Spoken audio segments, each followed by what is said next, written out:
وَإِذْ قَالَ مُوسَى لِفَتَاهُ لَا أَبْرَحُ حَتَّى أَبْلُغَ مَجْمَعَ الْبَحْرَيْنِ أَوْ أَمْضِيَ حُقُبًا۔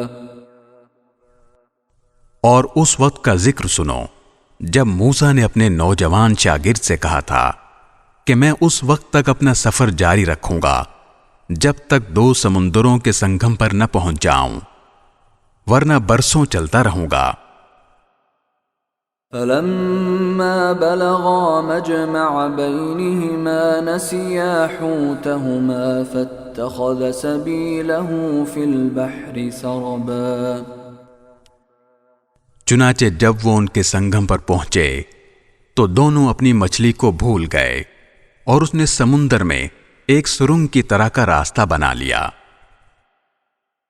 فَلَمَّا جَاوَزَا قَالَ لِفَتَاهُ آتِنَا غَدَاءَنَا لَقَدْ لَقِينَا مِن سَفَرِنَا هَذَا نَصَبًا۔ پھر جب دونوں آگے نکل گئے تو موسیٰ نے اپنے نوجوان سے کہا کہ ہمارا ناشتہ لاؤ، سچی بات یہ ہے کہ ہمیں اس سفر میں بڑی تھکاوٹ لاحق ہو گئی ہے۔